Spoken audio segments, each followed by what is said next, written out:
네, 오늘 함께 나누실 말씀은요, 베드로후서 2장 7절에서 8절의 말씀입니다.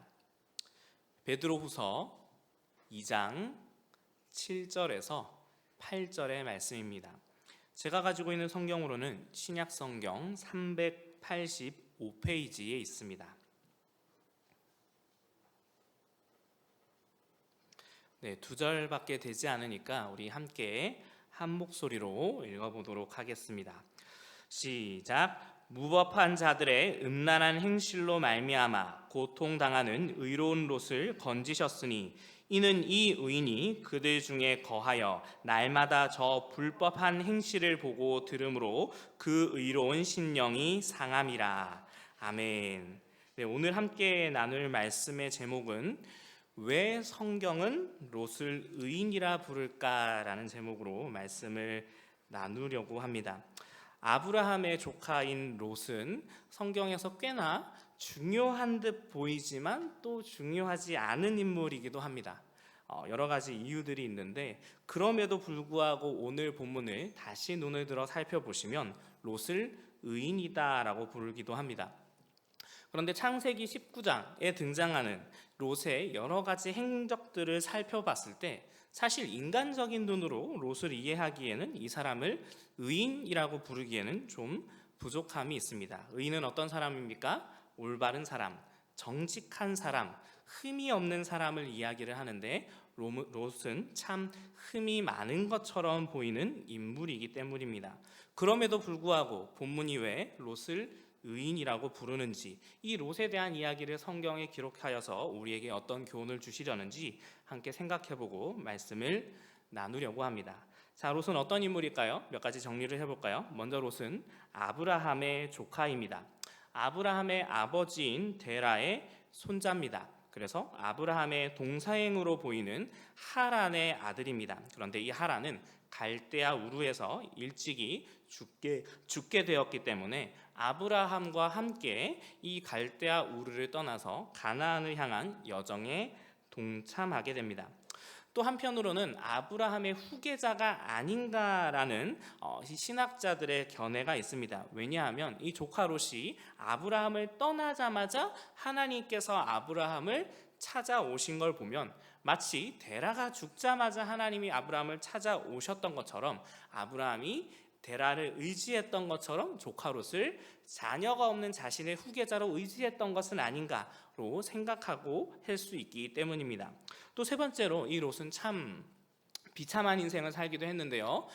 가나안 지역에서 벌어진 전쟁 가운데 전쟁의 포로로 끌려가고 자신의 재산을 모두 빼앗기는 수모도 당한 적이 있습니다. 그리고 성경에 등장하는 그 유명한 소돔과 고모라를 향한 심판 가운데서 소돔성에 살다가 구원을 받은 사람이기도 합니다.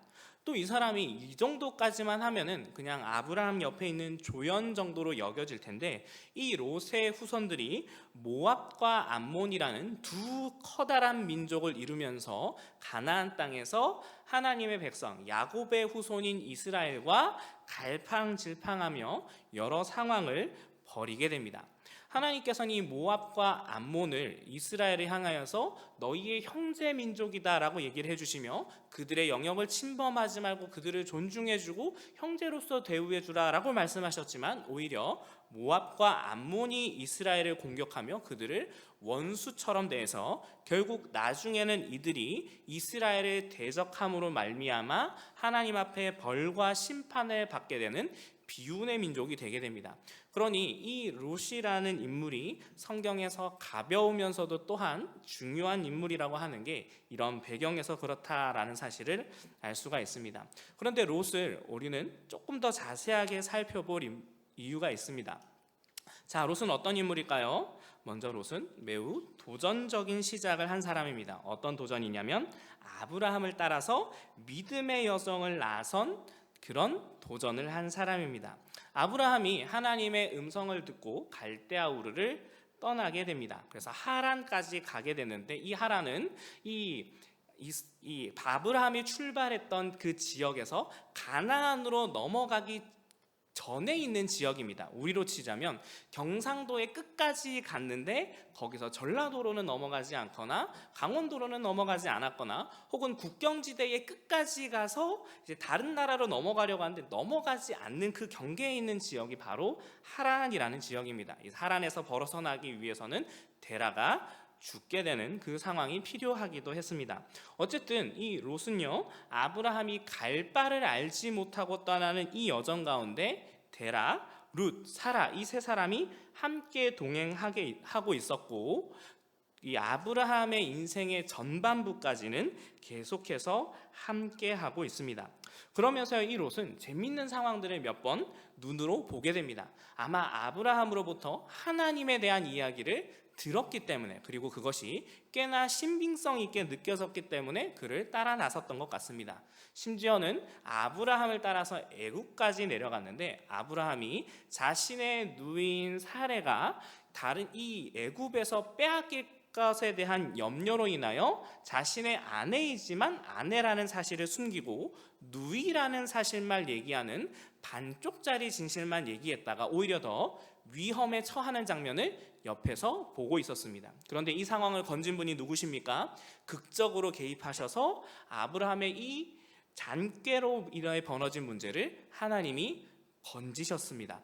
이 장면을 옆에 있던 롯이 보고 있었습니다. 나중에 아브라함이 가나안 땅으로 되돌아왔는데, 되돌아와서 하나님 앞에 제사를 드리게 됩니다. 이 제사를 드리는 장면 옆에도 롯은 같이 있었습니다. 롯은 하나님을 배울 수 있었던 사람입니다. 아브라함을 통해서요. 그리고 구약 성경에 있어서 구약의 입장에서 봤을 때 이 아브라함 옆에 있다, 아브라함을 만났다, 혹은 이삭을 만났다, 야곱을 만났다, 요셉을 만났다라는 이런 장면들은 신약 성경이랑 비교를 해서 봤을 때 거의 예수 그리스도를 만났다의 수준에 이르는 상황입니다. 왜냐하면 이 족장들이라는 인물은 하나님께서 주시는 은혜의 통로이자 복의 시작점인 사람으로서 이 사람들과 함께하는 하나님의 은혜와 축복을 통해 많은 사람들이 이 족장들을 통해 하나님께 영광 올려드리기 때문입니다. 쉽게 말해서 아브라함은 구약 시대의 예수 그리스도의 그림자 같은 사람입니다. 그러니 롯이 아브라함 옆에 있으면서 하나님을 배워가는 것은 매우 자연스러운 일입니다. 자, 여러분, 만약 우리가 기록된 성경이 없지만 아브라함에게서 하나님의 은혜가 나타나며 하나님의 복이 흘러넘치며 하나님께서 하시는 위대한 일을 본다면 우리는 어떻게 해야 될까요? 어떻게 해서든지 아브라함 옆에 붙어 있어야 할 것 같지 않습니까? 어떻게 해서든지 그를 통해 나타나는 하나님의 은혜와 복을 함께 배워서 저 하나님이 내 하나님이 되셨으면 하는 믿음의 고백이 나오고 싶지 않을까요?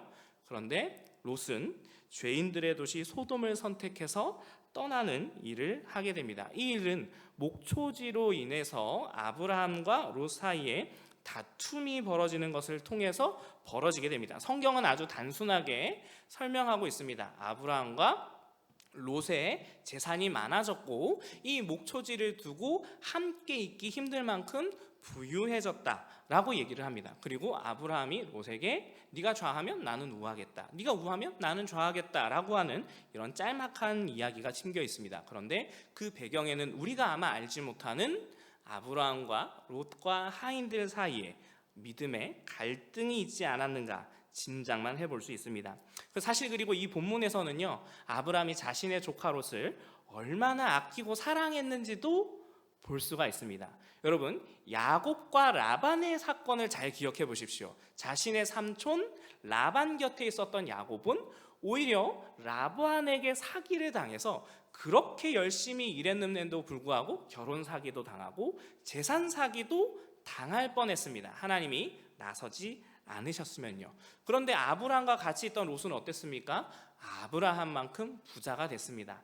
이 말은 무슨 말입니까? 아브라함이 조카 롯에게 하나님의 백성과 자녀답게 신실하게 대우해 줬음을, 그리고 그를 참으로 사랑해서 그를 지지해 줬음을 알 수가 있습니다. 또한 반대로 이런 것도 볼 수 있습니다. 아브라함이 이렇게 거부가 될 수 있었던 이유는 그 가나안 땅에 있는 사람들에게 아브라함에게 하나님의 복이 있음을 보여주는 겁니다. 그런데 아브라함 옆에 같이 있는 롯은 아브라함 옆에 있다는 이유로 그 복을 함께 누리며 그도 거부가 될 수 있었죠.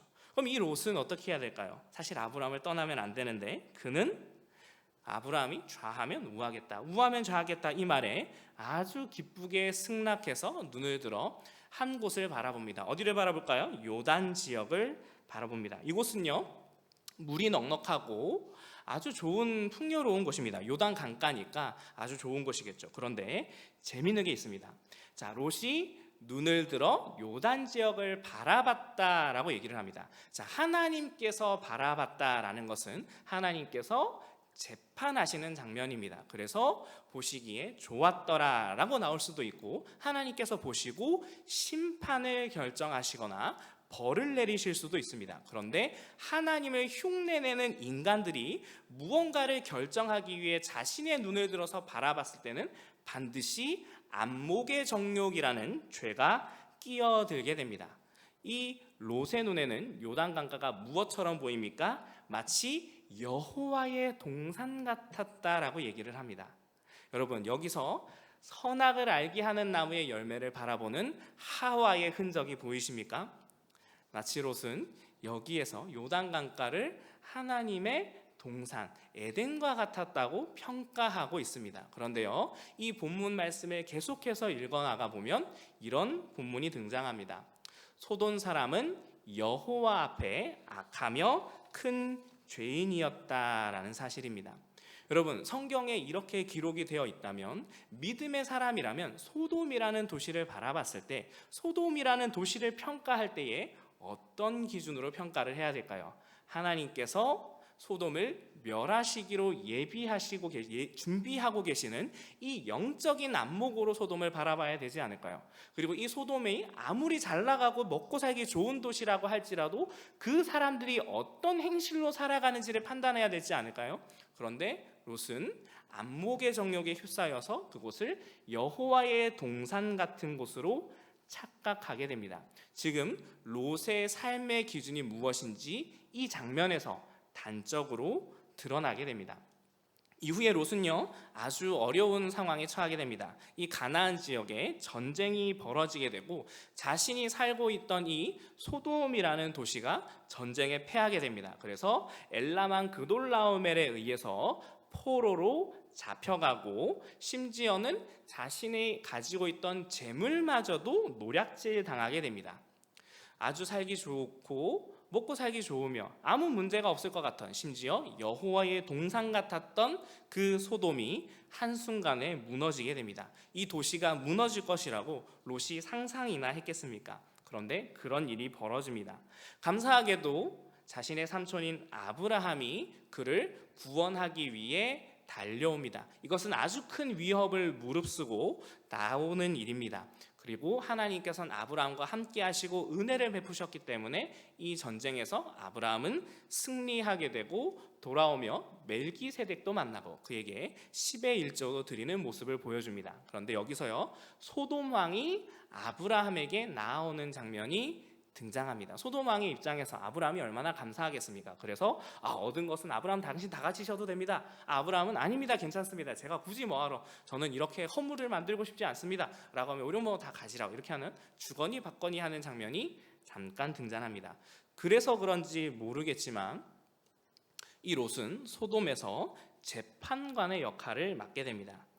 어쩌면 사실 이 전쟁의 상황 가운데 하나님께서 소돔을 바로 멸하시지 않은 이유는 이 전쟁이 롯을 향한 소돔 땅에 있으면 안 된다라는 신호가 아닐까 조심스럽게 짐작을 해보기도 합니다. 그런데 이 사건 이후에 롯은 소돔 땅에서 재판관과 같은 일을 하고 있습니다. 그 덕분에 천사들에 대접하기도 합니다. 이 천사들은 아브라함을 만나고 온 천사들입니다.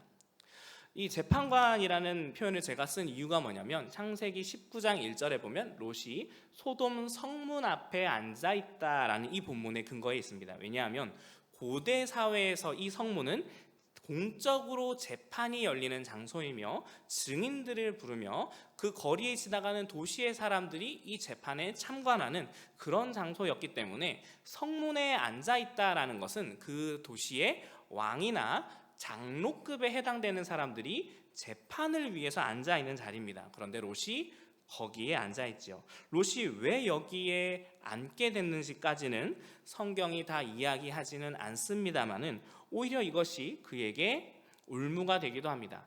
분노하여 폭주하는 소돔의 사람들이 롯을 공격할 때에 이런 표현을 씁니다. 우리의 법관이 되려 하는도다. 그런데 소돔 사람들의 법과 이 롯이 지키려는 법은 달랐던 모양입니다. 하나님께서는 이 장면 속에서 결국 소돔과 고모라를 심판하시게 됩니다. 그리고 의인이라고 여겨지는 롯을 구원하게 되죠. 하나님의 백성인 롯이 구원함을 얻습니다. 그런데 참으로 안타깝게도 그의 사위 될 사람들과 그의 아내는 여기서 잃어버리는 비참하고 안타까운 상황을 맞이하게 됩니다. 여러분, 의인이 구원을 받을 때에 성경 곳곳에서 그의 가족들과 그에 속한 자들이 함께 구원을 받는 장면이 몇 군데 등장합니다. 여호수아에 등장하는 라합이라는 인물이 그렇습니다. 라합만 구원을 받은 것이 아니라 라합에 속한 사람들이 함께 구원을 얻습니다. 사도행전 보시면 이 백부장 고넬료라는 사람이 등장하는데 사도 베드로를 청하여서 이제 세례를 받게 됩니다. 하나님에 대해서 듣게 되고 예수 그리스도에 대해서 배웁니다. 그의 집이 모두 구원을 얻습니다. 그런데 안타깝게도 하나님의 천사가 나타나서 롯과 그의 가족들을 구원하려고 했는데 사위들은 롯의 이야기를 건네 들으며 그것을 농담으로 여깁니다. 롯은 지금 하나님의 말씀을 대언해서 심판의 때가 임박했다라고 얘기를 했는데 사위가 될 사람들은 이것을 진지하게 여기지 않으며 웃어넘기고 그곳에서 멸망당하게 됩니다. 그의 아내는 또 어떻게 됩니까? 그곳을 떠나서 나오다가 뒤돌아보지 말라고 했는데 뒤돌아봄으로 인하여서 소금 기둥이 되었습니다. 누가복음에 보면 예수님께서 이 본문에 대해서 이야기하시는 장면이 있는데 뒤로 돌이키지 말라, 마지막 하나님의 심판에 대하여서 뒤로 돌이키지 말라라고 얘기하며 롯의 철을 기억하라라고 얘기를 합니다. 그리고 그 밑에 33절에 이렇게 되어 있습니다. 무릇 자기 목숨을 보전하고자 하는 자는 잃을 것이요 잃는 자는 살리리라. 이게 무슨 말일까요? 지금 롯의 처는 그 소돔 땅에 놔두고 온 자신들의 재물이 자신의 생명과 같았던 것입니다. 그러니 그것이 있어야 내가 먹고 살 수 있고 내 생명을 유지할 수 있는데라는 안타까운 마음에, 재물에 대한 안타까운 마음에 뒤돌아봤다가 하나님의 벌을 받게 됐습니다. 롯은 사위들도 잃어버리게 됐고 자신의 아내도 잃어버렸습니다. 이제 두 딸만 남게 됐는데 여기에서 이제 롯이 구원함을 얻고 잘 끝나면 좋겠지만 안타깝게도 그가 자녀 교육에 실패한 장면이 등장하게 됩니다. 두 딸은 이제 자신의 남편 된 사람들을 잃어버렸고 다른 도시에 가서 살기에는 어려운 처지에 놓였고 자신들은 재혼하기도 어려우며 자녀도 없으니 자신들 나름대로 지혜를 짜냅니다. 자신의 아버지를 술 취하게 만들어서 아버지를 범하는 죄를 해서 자신들이 임신을 하려는 아주 놀랍고도 충격적인 방법을 떠올리게 됩니다. 도대체 롯의 두 딸은 어디서 무엇을 어떻게 배웠길래 이런 방법을, 이런 극단적이고 충격적인 방법을 사용할 수 있었을까요? 아마 그들은 소돔에서 이런 방법을 배우지 않았을까요? 결국 롯은 이 두 딸에게서 태어난 두 아들들을 통하여서 하나님의 은혜 가운데 민족을 이루기는 하지만 그의 뒤 인생이 일반적인 행복을 누렸다라고 보기는 매우 어렵습니다. 자, 여러분, 여기까지 와서 봤을 때 롯이라는 인물이 어떤 인물로 보입니까? 성경에서 우리가 읽었던 베드로 후서에서 말하는 것처럼 의로운 사람으로 보입니까? 아니면 비참하고 안타까운 인생을 살아간 사람으로 보입니까? 그런데 그럼에도 불구하고 성경은 롯을 의로운 자라고 얘기를 합니다. 베드로후서 2장 7절과 8절 이 두 절 사이에 롯을 향해 의롭다라는 표현을 3번이나 사용하고 있습니다. 성경에서는 도대체 의롭다라는 기준이 무엇이길래 이렇게 이야기를 할 수 있을까요? 재미있는 것은 이 하나님께서 소돔과 고모라를 심판하시기 전에 이 사실을 아브라함에게 먼저 알립니다. 그러자 아브라함은 소돔과 고모라를 향한 심판에 대해서 하나님께 말하는 장면이 나오는데 오늘날로 치면 중보기도라고 보시면 될 것 같습니다. 그런데 아브라함이 하나님께 이렇게 말합니다. 주께서 의인을 악인과 함께 멸하려 하십니까? 쉽게 말해서 소돔이 아무리 악한 도시라 할지라도 그 가운데 의로운 사람이 있다면 그 사람으로 인하여서 심판하시지 않으셔야 되는 것 아닙니까? 라고 합니다. 그래서 하나님께서 의인이 몇 명이나 있으면 이렇게 하면서 이제 주거니 받거니 해서 의인이 몇 명이나 있으면 내가 심판하지 않겠다, 이 이야기가 오고 가게 됩니다. 아브라함의 중보로 인하여서 소돔은 어쩌면 건짐을 받을 수도 있겠습니다마는 그 정도의 의인도 없었는지, 한 사람의 의인 롯밖에 없었는지 롯만 밖으로 꺼내지게 됩니다. 자, 여기서 아브라함이 찾고 있는 의인, 성경에서 이야기하는 의인의 기준은 구약 성경에서 찾아보자면 크게 세 가지 기준으로 말씀드릴 수 있습니다. 첫 번째는요, 하나님의 율법을 지키며 진실하게 사는 사람입니다. 좀 더 엄밀하게 얘기하자면 율법을 지킬 수 있는 사람은 아무도 없기 때문에 하나님의 율법을 지키려고 애를 쓰며 하나님의 말씀을 깨닫기 위해서 애를 쓰며 겸손하게 행하는 사람 정도로 보시면 좋을 것 같습니다. 이 이야기를 잘못 해석한 바리새인들은 우리는 율법을 다 지켜서 의로운 사람입니다 라고 착각했다가 예수님께 혼이 나게 되지요. 자, 두 번째 기준은요, 하박국 2장 4절에 있습니다. 로마서에 인용이 되기도 하는데요, 하나님을 향한 믿음으로 사는 사람을 의인이라고 구약 성경은 이야기를 합니다. 세 번째 기준은요, 말라기 3장 18절에 등장합니다. 이 본문은 여호와의 날이 임할 것에 대해서 이야기를 하면서 그때 너희가 돌아와서 의인과 악인을 분별할 것이다 라고 하는데, 이것에 대해서 시적 병행을 하며 의인과 악인, 하나님을 섬기는 자와 섬기지 아니하는 자를 구별합니다. 그래서 구약 성경 이 말라기에서 얘기하는 의인은 하나님을 섬기는 자라고 할 수가 있습니다.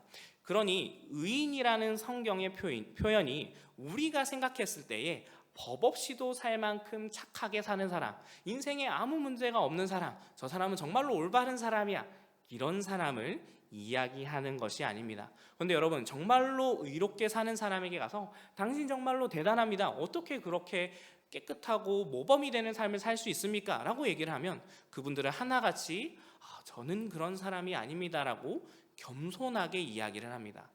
왜 그럴까요? 정말로 하나님 앞에 참된 의인이 없기 때문에 그렇습니다.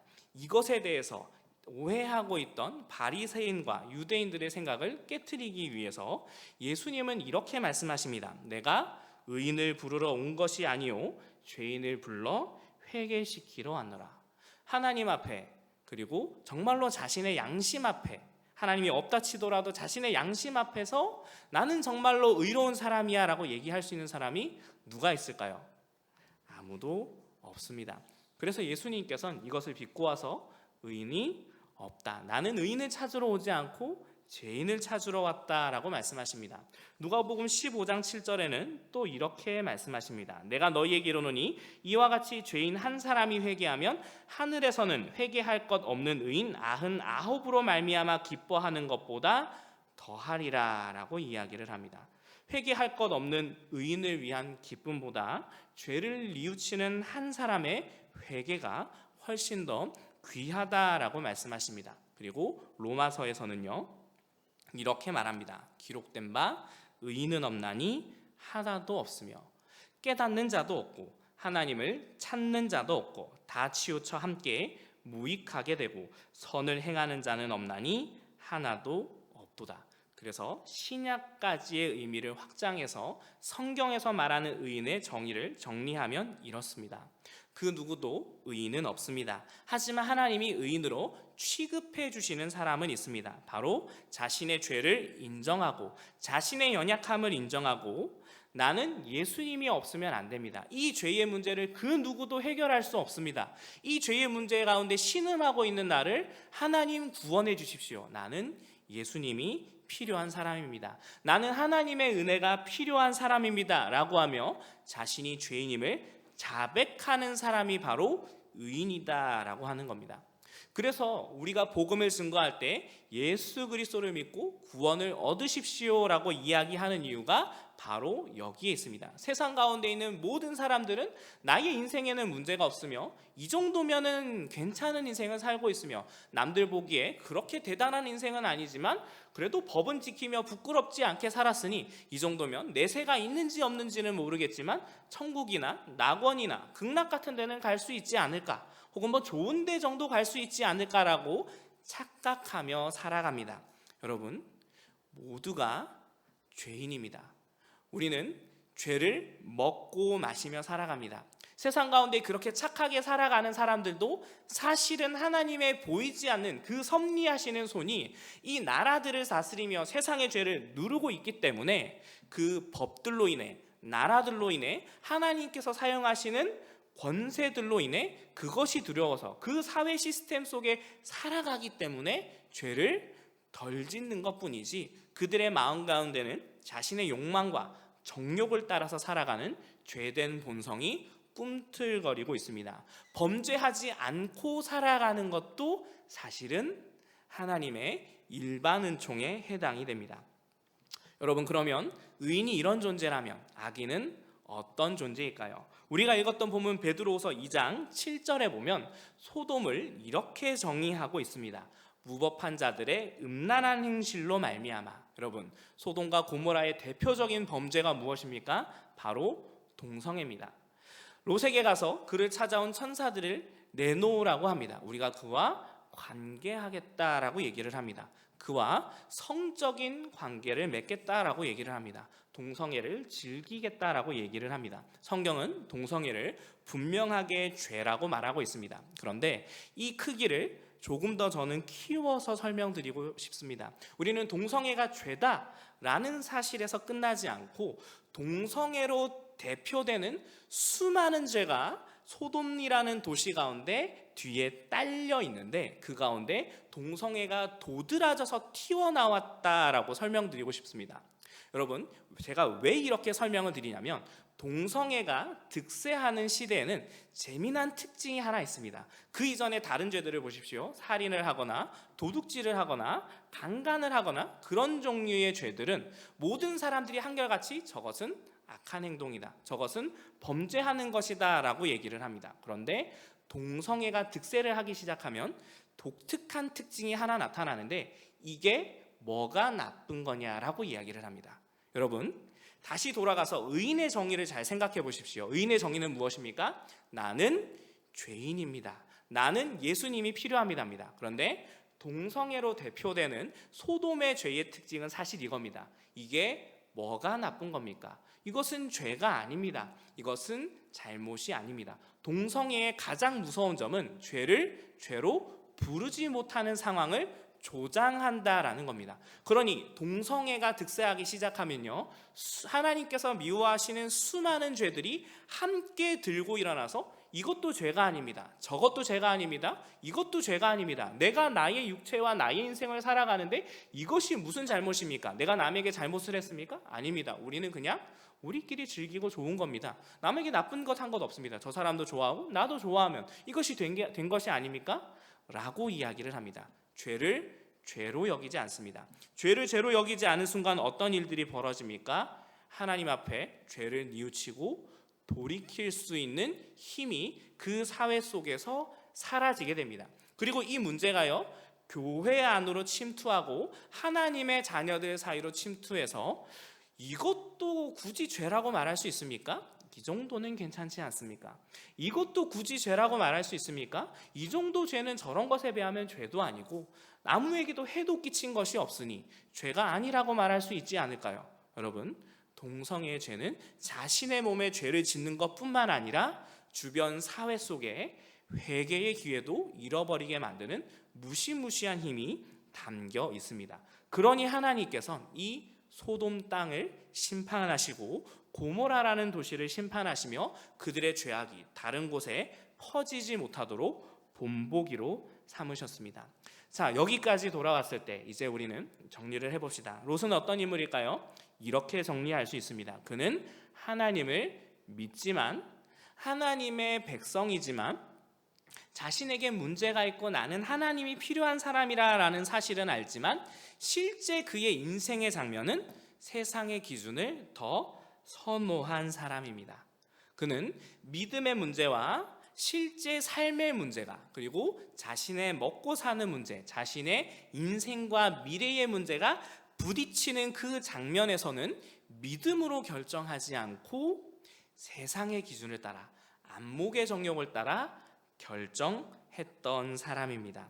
그러니 그가 참으로 비참하고 안타까운 모습을 보이는 게 바로 여기 있습니다. 그는 하나님의 백성 가운데 온전히 속해서 믿음으로 사는 아름다운 삶을 살아내지도 못했고 겨우 구원함을 얻게만 됩니다. 또한 반대로 그는 그가 사랑하고 원하는 세상을 변화시키지도 세상에 속하지도 못해서 그들의 손가락질과 공격을 받습니다. 이러니 우리는 둘 중 하나를 반드시 선택해야 되는데, 사실 이 롯의 모습이 오늘날 신앙생활을 하고 있는 우리의 모습과 너무나 비슷한 것 같습니다. 하나님의 은혜도 원하고 하나님의 복도 원하지만 세상의 기준을 따라 살아가고 있습니다. 모든 인생의 중요한 문제들마다 하나님을 찾는 것처럼 보이지만 그 결정의 이면에는 하와가 저질렀던, 그리고 롯이 저질렀던 안목의 정욕이 끼어들어서 내가 보기 좋은 대로 결정해놓고 하나님 이 문제 축복해 주시고 해결해 주십시오라고 내밀고 있습니다. 하나님께서는 그의 영혼은 건지시겠지만 그의 인생이 하나님의 사명도 감당하지 못하고 그리스도의 향기도 나타내지 못하며 복도 흘려보내지 못하며 참으로 이도 저도 아닌 비참한 인생이 될 수밖에 없는 이유가 여기에 있습니다. 우리는 여기서 두 가지 교훈을 얻으셨으면 좋겠습니다. 하나는요, 그럼에도 불구하고 우리를 버리시지 않으시며 우리를 의인이라고 부르시며 우리를 구원하시고 건지시는 하나님의 은혜가 있다라는 사실입니다. 그러니 하나님의 백성들은 망해도 절대로 끝까지 망하지 않습니다. 무너져도 완전히 무너지지 않습니다. 세상 가운데 공격을 받는다 할지라도 우리의 영혼을 결코 해할 수는 없습니다. 우리는 이 든든한 구원의 반석 위에 서 있고 또한 그 은혜 가운데 있음을 롯이라는 사람을 건지시며 또한 의인이라고 부르시는 하나님을 통해서 은혜와 위로를 얻을 수 있습니다. 또한 반대로 우리는 무서운 교훈을 한 가지 생각해야 됩니다. 우리가 하나님을 믿는다라고 하면서도 세상의 기준에 따라 너무나 많은 중요한 선택들을 하고 있지는 않은지, 그리고 죄를 죄로 여기지 않으며 자꾸 하나님과 세상 사이에서 타협하며 저울질하려는 안목의 정욕을 따라 살아가고 있지는 않은지, 그래서 하나님께서 우리에게 주시는 은혜와 복을 흘려내기보다는 나 자신의 믿음만을 버텨내고 지키기에 급급한 상황에 처해서 그의 의로운 심령이 상하게 되는 것과 같은 믿음이 나약해지고 무너진 상태에 처하지는 않는지, 그런 교훈을 함께 얻으셔야 하겠습니다. 이 시간 함께 잠시 기도하셨으면 좋겠습니다. 혹시 우리가 너무 중요한 결정들 가운데 하나님의 말씀을 잃어버리고 예수님을 믿는다고 하면서도 예수님을 따르는 것과는 아무런 상관없이 너무 많은 중요한 결정을 내린 것이 있다면 그것을 회개하고 돌이키며 앞으로 모든 중요한 문제마다 주의 말씀과 뜻을 따르며 하나님의 영광을 위한 결정을 하겠다고, 내가 눈에 보이기에 이것이 손해나는 결정이라 할지라도 그것이 하나님이 기뻐하시는 결정이라면 갈 바를 알지 못하여 향하는 아브라함처럼 따라갈 수 있는 자들이 되게 해달라고, 하나님을 신실하게 믿을 수 있는 겨우 구원을 얻는 자들이 아닌 참된 능력을 나타내는 빛과 소금의 능력이 있는 주의 자녀들 되게 해달라고 기도하셨으면 좋겠습니다. 혹여 낙심된 마음으로 살아가시는 분들이 있다면 이 가운데 마음을 회복하시는 그 은혜 또한 달라고 잠시 기도하시면 좋겠습니다. 기도하겠습니다.